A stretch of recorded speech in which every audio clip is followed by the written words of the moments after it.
नमस्कार साथियों, मैं अश्विनी कुमार अग्रवाल एस्ट्रो ब्लूप्रिंट से आप लोगों के बीच में पुनः उपस्थित हुआ हूँ अपनी राहु केतु सीरीज़ का 5वां वीडियो लेके। अब तक के वीडियो से आप लोगों को सबको पता चल गया होगा कि राहु केतु वास्तव में हैं क्या, उनका इंट्रिंसिक नेचर जो है वो क्या है। अब हम बात करेंगे आज से कि हर भाव में राहु क्या फल देता है और बाद में हम जाएँगे अगले उसमें कि केतु हर भाव में क्या फल देता है। जबकि हम ये जानते हैं कि राहु के ठीक सामने 180 डिग्री अपोज़िशन पे केतु खड़ा होता है और लोगों का ये भी मानना है कि राहु केतु जो हैं हमेशा एक ही सीधी एक्सिस पे होते हैं, इसलिए ये हमेशा मिला-जुला फल देते हैं। फिर भी मेरी कोशिश रहेगी कि सिर्फ़ राहु को इंडिपेंडेंटली समझना कि हर भाव में क्या फल देगा। इस बात को जानने से पहले हम कुछ एक मूलभूत बातें जो हैं वो हम जान लें। देखिए 3 चीज़ें होती हैं जो बहुत इम्पोर्टेंट होती हैं किसी भी ग्रह का फलित करने के लिए। पहली चीज़ होती है कि किस भाव में है। तो हमारे जो 12 भाव होते हैं हमारे जीवन के हर पहलू को अपने अंदर समेटे रहते हैं। तो जो पहला भाव होता है वो किस लिए होता है, दूसरा किस लिए होता है, इन सब के कारक तत्व अलग-अलग होते हैं। पहला भाव जो होता है वो आपकी मानसिकता का होता है। पहला भाव जो है आपकी वैचारिक शक्ति का है। पहला भाव जो है वो आपके सोचने समझने की शक्ति का है। पहला भाव आपकी पर्सनैलिटी का, आपके व्यक्तित्व का, आपके आचरण का, आपके विचरण का है। आप ये समझ लीजिए कि कुंडली के 12 भाव हैं, तो हर 12 भाव का प्रतिनिधित्व जो है, वो पहला भाव करता है। इसीलिए पहला भाव जो होता है, उसके स्वामी को हम किंग ऑफ द कुंडली भी कहते हैं। क्योंकि बाकी जितने भी 11 भाव हैं, वो अपना सारा फल जो देते हैं, वो पहले भाव के लिए ही देते हैं। तो ये तो एक बात हुई कि भाव के जो कारक तत्व हैं, उनके ऊपर असर आएगा। दूसरी बात ये होती है कि उसमें कौन-सी राशि है। अब राशि का अपना नेचर होता है। कई अग्नि तत्व राशि हैं, पृथ्वी तत्व राशि है, जल तत्व राशि है, वायु तत्व राशि है, तो वो वातावरण वहाँ पैदा करती हैं। तो भाव जो है वो घर हो गया, उस घर के जो कारक तत्व हैं, उससे जुड़ा हुआ रिज़ल्ट प्राप्त होगा और उस राशि के माहौल में, वातावरण में वो रिज़ल्ट प्राप्त होगा।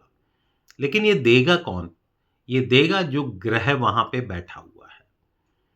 अब चौथी चीज़ जो आती है वो ये है कि वो ग्रह खुद कैसा है? मैलेफिक है या बेनेफिक प्लैनेट है? क्या वो शुभ प्रभाव में है, शुभ कर्तरी में है, शुभ ग्रहों के साथ है? क्या वो पहले, पंचम, नवें जो त्रिकोण हैं, इनके मालिकों के साथ है?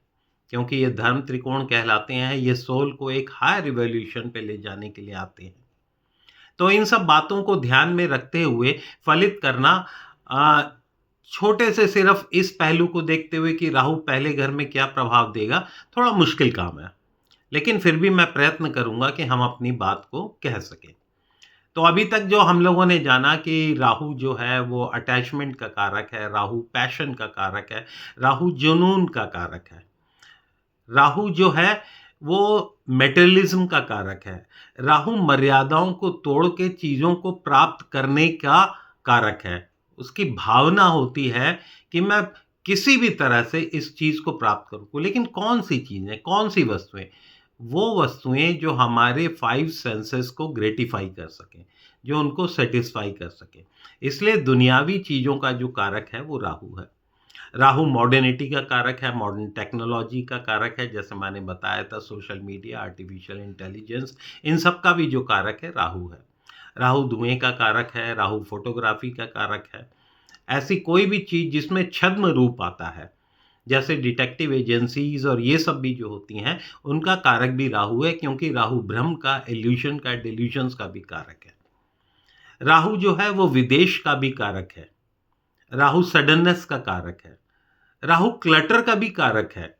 जिनके कुंडली में राहु जो जिस भाव में भी बैठा हो, उस भाव से जुड़ी चीज़ों में आप देखेंगे कि व्यक्ति के जीवन में क्लटर रहेगा, अगर शुभ प्रभाव में राहु नहीं है। राहु जो है सबसे पहले उथल-पुथल का कारक है। क्यों? क्योंकि हमने देखा था राहु जो हम लेते हैं राहु-केतु एक्सिस वो बेसिकली वो वासुकी नाग है जिसने समुद्र मंथन में मदद की थी। तो जब भी समुद्र मंथन होता है तो हम जानते हैं पहले हलाहल विषकूट निकलता है और व्यक्ति अगर उसे पी जाता है तो वो एक हायर लेवल पे इवॉल्व होता है और उसके बाद उसे अमृत की प्राप्ति होती है। तो राहु केतु की जो एक्सिस है, आज हम उस एक्सिस की बात करेंगे कि अगर राहु पहले घर में हो, तो पहला घर जातक स्वयं है, उसकी पर्सनैलिटी, उसकी वैचारिक शक्ति, उसकी मानसिकता, उसका बोल-चालने का तरीका, उसकी सोच, उसकी जो वैल्यू सिस्टम है, उसका जो भोजन है, ये सब चीज़ें भी राहु है, इसलिए राहु को नशे से भी जोड़ते हैं।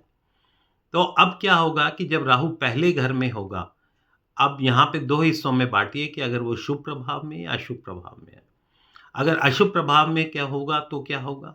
अशुभ प्रभाव में होगा तो जीवन में क्लटर बहुत होगा, उथल-पुथल बहुत होगी, जुनून बहुत होगा लेकिन जुनून जो है वो इस बात के साथ में नहीं होगा कि मैं अपनी चीज़ को वेल ऑर्गनाइज़्ड करके और रिसर्च वर्क करके फिर मैं आगे बढ़ने की बात करूँ। राहु जो होगा वो बस चीज़ को पा जाना होगा, बिना ये जाने कि उसकी डिज़र्विंग कैपेसिटी वो है या नहीं है।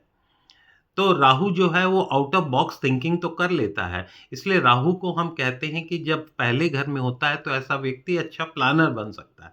पर अगर गुरु की दृष्टि हो, शुक्र की दृष्टि हो तब ये बन सकता है। एक और बात होती है, राहु के साथ अगर कोई भी ग्रह होता है, तो उस ग्रह के कारक तत्वों में एक्सपेंशन देने का काम जो है, वो राहु करता है। इसलिए ये भी कहा जाता है कि राहु अगर शुक्र के साथ है और शुभ प्रभाव में नहीं है, तो शुक्र प्रेम का भी कारक है, शुक्र वासना का भी कारक है। तो वासना का उद्वेग इतना ज़्यादा बढ़ जाता है कि ऐसा व्यक्ति बहुत कामी होकर कुछ उच्छृंखल कर बैठता है और अपने जीवन में कष्ट पाता है। तो हम जैसे जानते हैं कि राहु केतु की जिस एक्सिस में है, तो राहु अगर प्रथम भाव में है, तो सबसे पहले आपके अपने कारण, जातक की अपनी पर्सनैलिटी के कारण, अपनी सोच के कारण, अपने वैल्यू सिस्टम के कारण उसके जीवन में बहुत बड़ा मंथन होगा।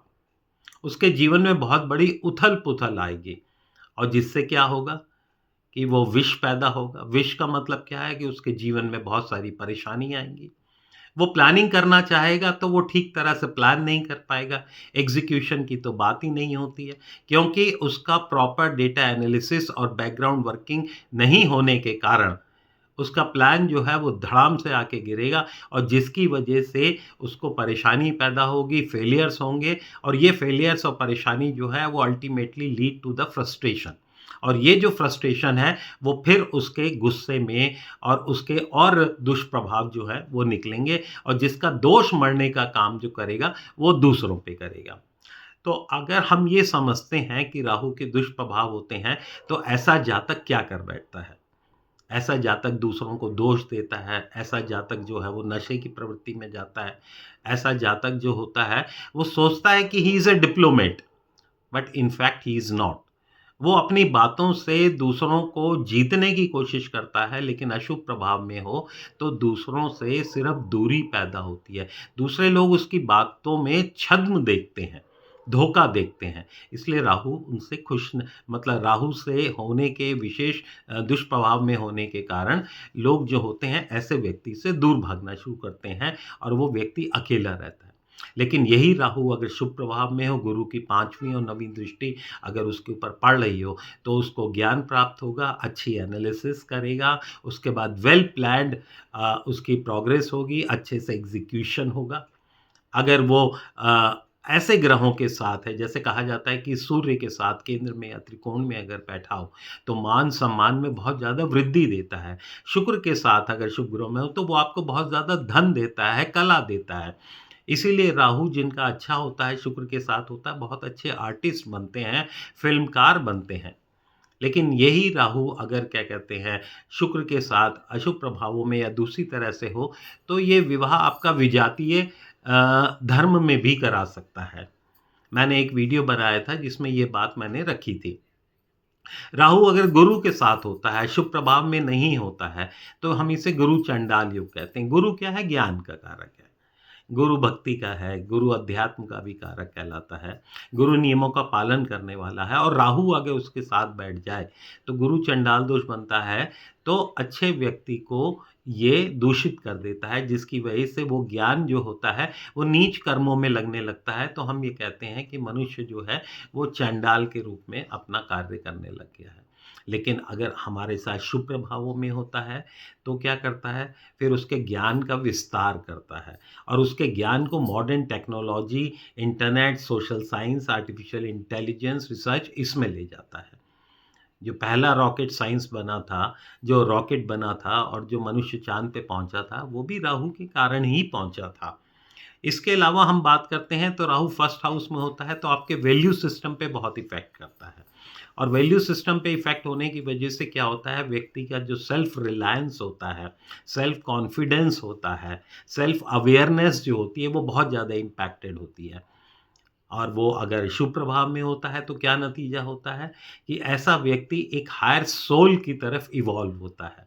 राहु और केतु दोनों का काम यही है कि आपके जीवन में उथल-पुथल और मंथन लाने के बाद फिर आपको पहले विष देंगे, आप उससे परेशान होंगे, लेकिन आप उसमें से सक्सेसफुली बाहर निकल आए वैल्यू सिस्टम्स को फॉलो करते हुए, तो वो आपको अमृत भी देंगे।